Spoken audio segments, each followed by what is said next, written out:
Deep sea floor environments are believed to be one of the most sensitive ecosystems in the world. The Earth's oceans covering 60%, more than 60% of the Earth's surface, is the largest ecosystem on the planet. And even though deep sea floor environments are very deep and their lack of abundant knowledge of humans, it is still believed to receive one of the largest effects of today's climate change. Human activity has become become one of the largest effects of damage being done in these deep sea ecosystems. Not only are the common effects of overfishing, oil drilling, and other types of unregulated dumping, which is directly affecting the deep sea ecosystems, but acceleration of climate change, which is greatly affecting these ecosystems more and more as we see today. One of the reasons the effect is so high on these ecosystems is because of the sensitivity of them. Because of such the cold environment, fish and other plants do everything much slower than they would in a warmer environment. They have to adapt to lower light, cooler temperatures, and some other organisms that we see in deep sea environments are examples of anglerfish, different types of crabs, giant squid, lanternfish, and other species of eels and other strange looking fish. So how will climate change affect these deep sea organisms even though they're so deep down and seem to just be sheltered by such distance?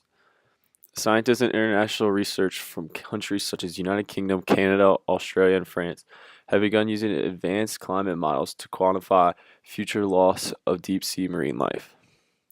These climate models have results that support there will be a decline of over 5% of seafloor dwelling organisms and a whopping 38 in the North Atlantic over the next century or two. This map shows the area of the planet's oceans that are greatly being affected by climate change. These maps specifically show the increase in CO2 level concentration. The data in these models is coming from collections of ocean temperature change meters, ocean acidification levels, biomass data collections of different ocean depths, global temperature, and other data sources that support climate change effects. One of the main drivers from global warming directly correlated to ecosystem loss and deep ocean organism loss is acidification. This is an issue that plagues all levels of the hydrosphere, which in turn greatly affects these deep ocean organisms. Many of these deep ocean organisms feed off of dead surface animals that have fallen to the deeper depths, such as crabs and other kinds of species.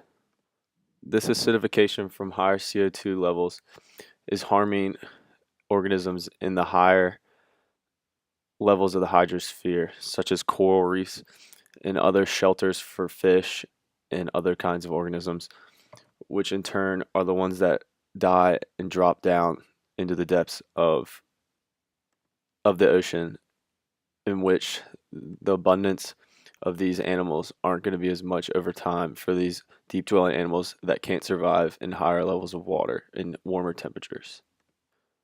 Another large effect of climate change that we see on deep dwelling organisms is oceanic currents are slowing and warming.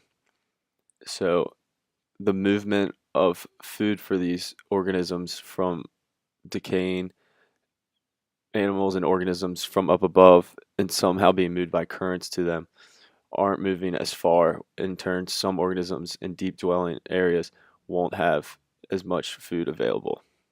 Some options that we have seen in ways to try to fix this, are engineering tactics, such as and including certain minerals or nutrition to the area, and this which has a more rapid effect to help the ecosystem.